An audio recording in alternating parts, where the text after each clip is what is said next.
Everyone thinks they know what a gladiator was. Most people picture a muscular man wearing a shining helmet, fighting for glory in a crowded arena, almost like a movie hero. But the truth is far more complex, darker, and at the same time far more fascinating than Hollywood has ever dared to show. Gladiators were not just warriors, they were slaves, prisoners of war, and condemned men whom the Roman Empire turned into entertainment, and some of them, against all odds, became the greatest celebrities of the ancient world. That's right, men who didn't even have the right to choose what they would eat ended up deciding the fate of emperors. Here's the detail almost no one talks about. Some of these gladiators were given the chance to be free and refused. Others led armies that made Rome tremble. One of them was the final request of a dying emperor. These stories are not the ones you find in school history books. They are recorded in mosaics, in graffiti on the walls of Pompeii, and in archaeological records that survived for millennia to reach you now. In the next few minutes, you will meet the 5 most famous gladiators of Rome, understand what made them legendary, and discover why their stories reveal far more about human nature than any history class ever could. Few names in Roman history carry as much weight as Spartacus. Born in Thrace, a region that today includes parts of Bulgaria, Greece, and Turkey, he was captured by the Romans and turned into a slave, eventually being sent to a gladiator school in Capua, where the fate of many men was simply to die entertaining the crowds. What Rome did not expect was that this man, trained to kill inside an arena, would be capable of shaking the foundations of the greatest empire of the ancient world. Gladiators were not just warriors, they were intelligent, charismatic, and driven by something no chain can restrain, the desire to be free. In 73 BC, with just over 70 gladiators and using even kitchen utensils as weapons, Spartacus carried out one of the most audacious escapes of antiquity. What began as a small and desperate group quickly turned into an army of nearly 70,000 men, freed slaves, landless peasants, and fugitives who had nothing left to lose. This astonishing rise was no accident. It was the result of real leadership, of Spartacus's ability to see beyond the moment and turn revolt into strategy. He defeated several Roman legions, humiliating generals who never imagined they could lose to former slaves. The flame, however, was extinguished in 71 BC, when the powerful general Crassus finally cornered the rebel army and destroyed it. 6,000 prisoners were crucified along the Appian Way, Rome's most important road, as a brutal warning to anyone who dared to follow the same path. Spartacus's body was never found, and that mystery fed his legend for centuries. Even in defeat, he became an eternal symbol of resistance, proving that history is not made only by those who win, but also by those who have the courage to fight. And speaking of courage inside the arena, the next gladiator on this list made a choice that still leaves historians perplexed today. If Spartacus represents the fight for freedom, Flama represents something completely different and perhaps even more unsettling. Born in Syria and originally a soldier, he was captured and thrown into the arena like so many others. But what happened afterward defies modern logic. Flama became one of the most respected gladiators in Rome, building a combat record that very few men in history could match.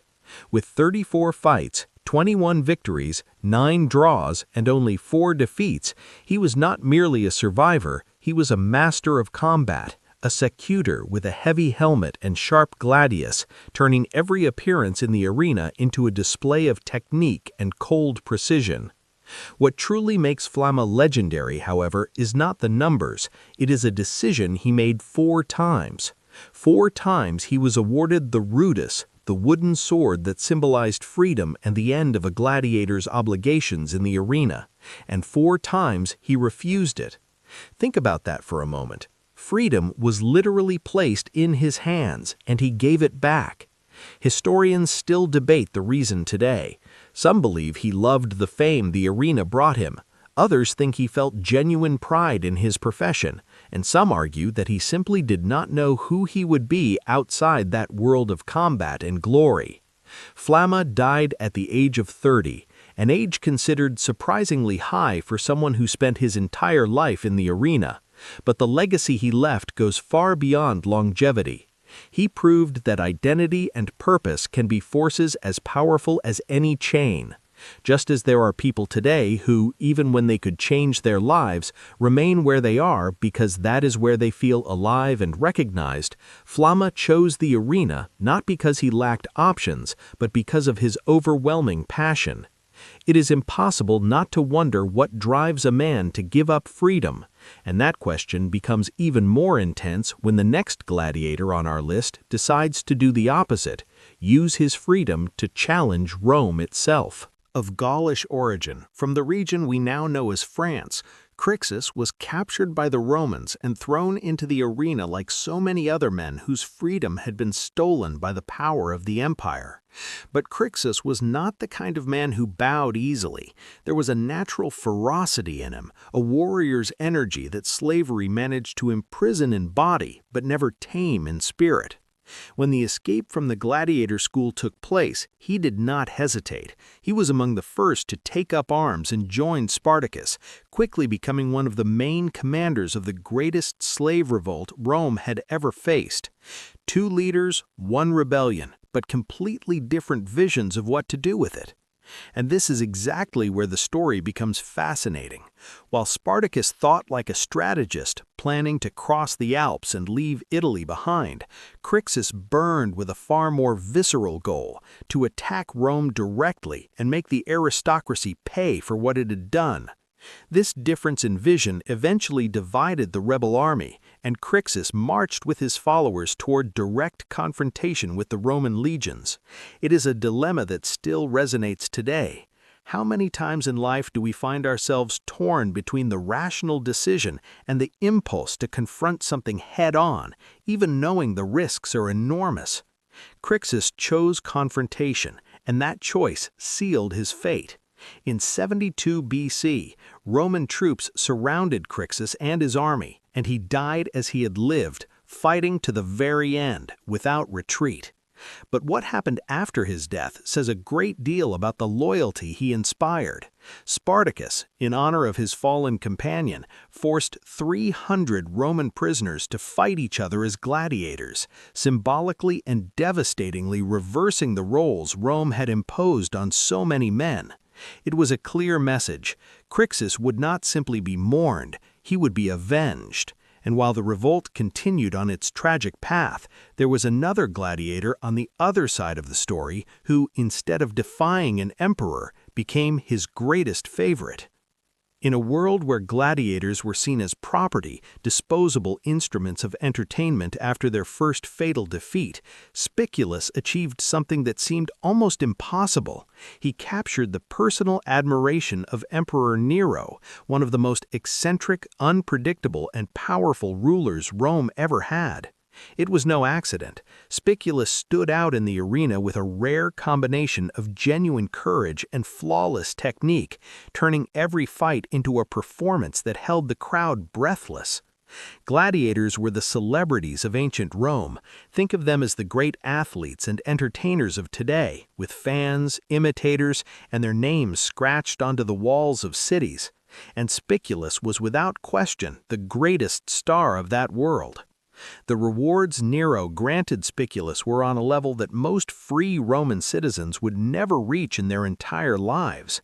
Luxurious houses, land, wealth, and elevated social status were given to a man who had entered the arena as a slave. It is the kind of rise that challenges any rigid social structure and proves that extraordinary talent can open doors that origin alone never could. Even today, the pattern is the same. Some people start with nothing and reach the top not because the system favored them, but because they developed a skill so remarkable that the world simply could not ignore it. That was exactly what Spiculus represented, an unstoppable force inside the arena. But Spiculus's story ends with a detail that is both unsettling and fascinating. When Nero was deposed in AD 68 and his life collapsed around him, he made a single request. He wanted Spiculus, his favorite gladiator, the man he had given everything to come and kill him, sparing him the humiliation of execution by his enemies. Spiculus was not present, and Nero ultimately took his own life with the help of a servant. There is something profoundly human in that moment. Even the most powerful man in Rome, at the most fragile point of his life, did not ask for a general or a senator to stand beside him. He asked for a gladiator.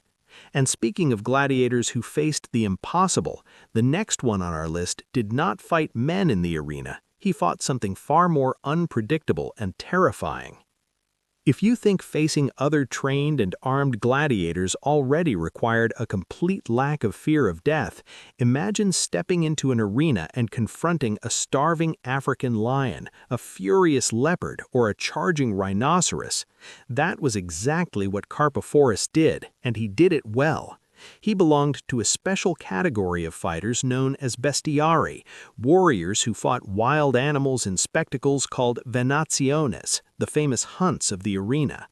These animals were brought from every corner of the Roman Empire: lions and leopards from Africa, bears from the forests of the north, bulls, elephants, and even rhinoceroses were displayed in the Colosseum for the thrill of thousands of spectators hungry for adrenaline and spectacle. The feat that placed Carpophorus among the immortals of the arena was recorded with a level of admiration that few gladiators ever achieved. In a single spectacle at the Colosseum, he reportedly killed 20 wild animals in succession, one after another, without pause and without mercy. The crowd was so astonished that they began to compare him to Hercules, the mythological hero famous for defeating monstrous creatures in his 12 labors. And this comparison was not poetic exaggeration, it was genuine recognition that this man had accomplished something that seemed to go beyond the limits of what an ordinary human being could achieve in that space of sand and blood. Carpophorus represents something that goes beyond brute force.